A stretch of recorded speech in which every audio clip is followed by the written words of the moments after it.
Okay, back again. Finally got to the motor in this beast right here.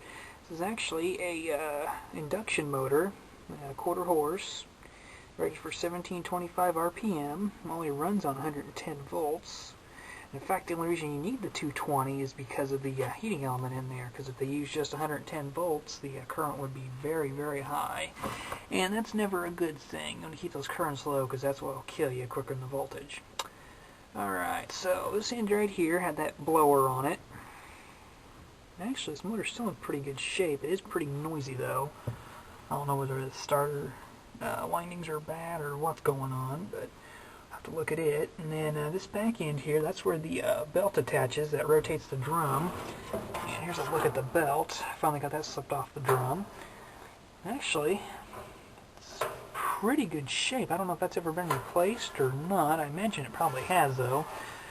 Let's see, and these are the rollers I was telling you about. Those help make the drum travel a little easier. And they actually don't look to be too bad of shape, actually. I'm kind of surprised. But there's only two of them in here. I was mistaken. I was thinking there was two up in the corners, but obviously there's not. So we got all that. And then we've also got these thermostats kind of all over the place. You got, well, so that may be a thermal fuse instead, but you've got a thermal fuse and a thermostat on the heating tube, and then on this piece right here, which is just beside the blower, you've got another thermal fuse and another thermostat. And those do basically is check to make sure that things aren't getting too hot. And if it does see things are getting too hot, it will cut the, or the thermostat will cut out and cut power to the heating elements so that things don't catch fire or get scorched or whatever the case may be. Now, in some of these also, they've got a regular operating thermostat and they've got a safety thermostat, if I remember correctly.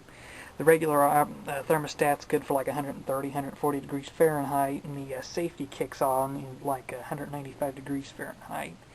Now that's just very rough. I don't know if those are actually true or not, but I do remember seeing it for some models of dryers. But anyway, that's pretty much it. There's not too much to these beasts overall. They're just kind of a bear to put back together. And I'm going to finish scrapping this out and keep what I need or want and then send the rest off to the scrap yard. I know I've got a bunch of stuff out in my shed waiting as well. I showed that in a previous video.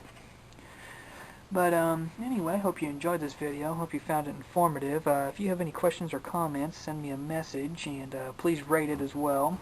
Hope somebody finds this helpful. And one more thing, I don't recommend you actually do this with a dryer. If you need any repair work done or anything like that, I do strongly recommend you talk to a professional if you don't know what you're doing in here, because these things can still bite you.